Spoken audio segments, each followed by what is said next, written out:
feed first blood, and it's just hilarious. But here we go. Zhao Wei going to get Fissure blocked down here. He may give up a first blood with the damage trade. Zhao Wei, first blood. What a Fissure from the high ground. Secret strike first and secure a bounty rune as well as an early kill. Well, okay. Shadow Fiend was up against a difficult lane at the start, and now it's just going to get even worse for him.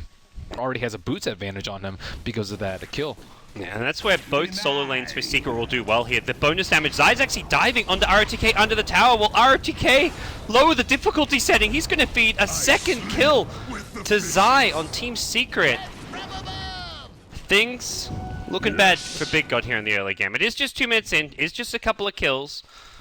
But all three lanes seem to be at least somewhat in disarray. They're looking for a kill now on RTZ, the bottom lane. Waveform through, and it looks like with little backup, just the Puppy Dazzle, who did have a grave but was out of range, and now he's actually got himself really out of position. There's a rotation coming in from Earthshaker. Puppy going to grave himself, but spend his money and look to maybe buy some boots here as he's trying to get a counter kill on Ice. He won't get it immediately. In comes Kuro. One right click, not going to be enough. The Fissure block gets the Lich kill. Kuro going to pay for this with his life as well, and BigGooooood pick up a huge boost to their economy here in the bottom lane. 3 kills go their way, only losing the Lich, but RTK, please. Say it ain't so. Zai not going to get this one. He must have killed him at the first time, like right after a Kraken Shell proc, because he had like a ton of stacks. Leading this one off, Puppy as well as Kuro kind of out of position here. Puppy now hiding in the trees. He's being pinged out and burning.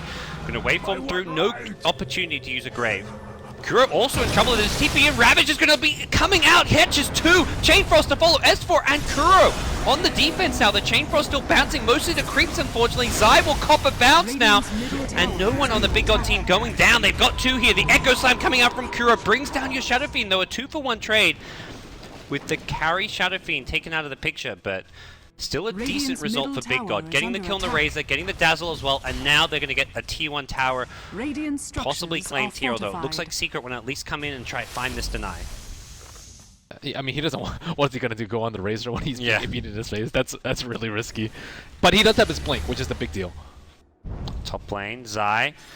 He's got backup here with S4 right next to him, so Zhao is going to be very careful not to get too aggressive here. Has Lamb once again seen behind him. Blink lift is there and available. Blink comes in with a Ravage, and S4 BKBs it off in time, but it's going to be Zai possibly going down here. He has been graved up. They've killed off the Earthshaker only in the previous fight. Here comes your Adaptive Strike Shotgun Morphling, killing the Dazzle, and Zai surviving thanks to the grave. He's got the blink out if he needs to, and just trying to kite BigGooooood as much as possible. Huge damage deal, plus 224 damage for S4, but he's going to get Chain Frost, and without a BKB, he goes down, taking the Tide and Shadow Fiend with him. A 2-for-2 trade in the top lane, but some space created for Mr. Babev in the bottom lane.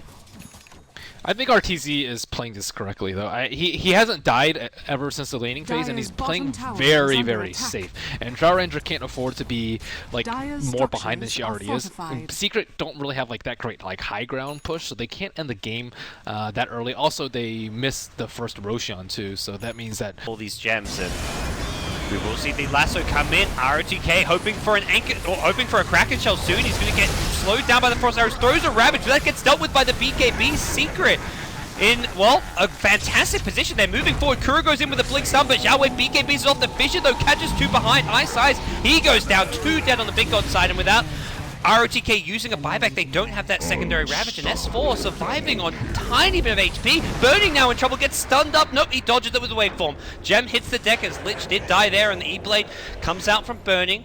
3 heroes dead, and this is where ROTK probably going to be forced to buy back on his Tidehunter. That's the thing about Batrider. They dodged what, like 2 or 3 lasso ganks, and then all he has is 1, and it doesn't matter what hero. He can get it on Morphling, he can get it on Shadow Fiend, he can get it on Tidehunter, and the result's still the same. A devastating team fight loss, and a Rax immediately to fall. Well, they're going to hold on to the Tide buyback for now. Burning and Zhao Wei marching forward, looking to kind of deal with this push themselves, but already bottom lane Rax claimed, and there comes your next lasso. It's going to be Zhao Wei pulled in, and he's going to pop like a pinata if he's not careful. The silence comes out. There's your blink. Echo Slam. Kuro with a fantastic dunk. Zhao Wei, down he goes. Has a buyback available as well. Burning does not want to die here. His morphing streak will barely get himself out of there, as the Kuro Fissure will cover the Secret retreat once again. Kuro's Earthshaker this game has been on a whole lot easier without those Ravages. He does have buyback. Yep.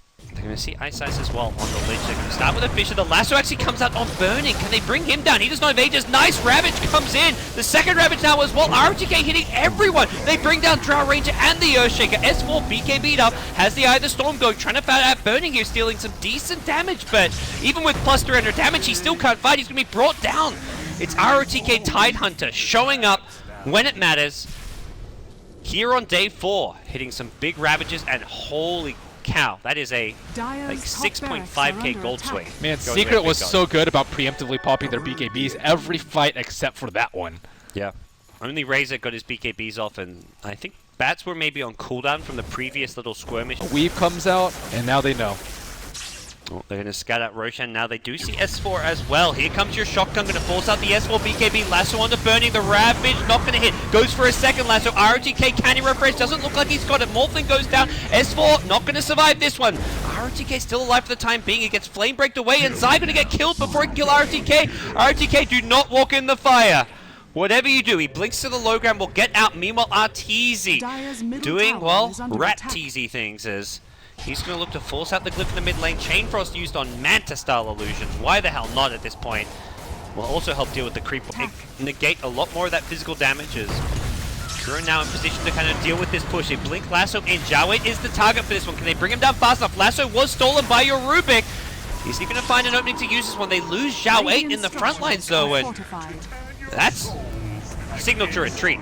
Immediate buyback comes in from your Shadow Fiend. He can boost the travel in. Zai wants more. He gets a Ravage off. Echo Slam from Kuro. Catches out 2. He will pay the price, but that's an Aegis. He's going to respawn any second now, and here comes Arteezy. Second Ravage comes out. Catches out Zai. S4 BKBs it off and Burning. Low in HP will not get this kill. There's a grave coming out onto Zai. They lose the Morphling. Lich dead as well, and this is where Secret go. Pushing down middle lane. Yule's going to cancel ROTK's Blink to get stunned up. And S4 will say, easy peasy. He's focusing on the creeps, doesn't even go for ROTK. This is looking like the end of game 1 of this best of 3. Oh. That was not what Big God had in mind. They wanted to force out Drow's buyback. That's what they actually wanted. And instead, Zai comes in and dares them to push high ground and manages to take down a couple of key heroes. Morphling, no buyback. Tidehunter is dead a second time. This is a dieback from Jawait. He's going to BKB, but the right-click damage is going to be too much from it. Looks like Kuro's there with a Fissure block, and down goes your SF. Lamb, the only one left standing, has a lasso, won't get a chance to use it. GG is called. Game 1 goes to Team Secret. 57.5 minutes. It was a close one. The comeback felt like it was online for Big God, but Big God's their resilience is really impressive, and Secret's decision-making when pushing high ground and defending high ground, I think is unrivaled. And Big God, they make a mistake of pushing high ground too prematurely. I mean, who can fault them for that, though? It's like, okay, we finally got to pick off on Drow, who's been a thorn in our side the entire game. We pick her off, we finally can get our lanes pushed out, and then we can take a Rax. And Zai on the Bat Rider, fantastic play from him.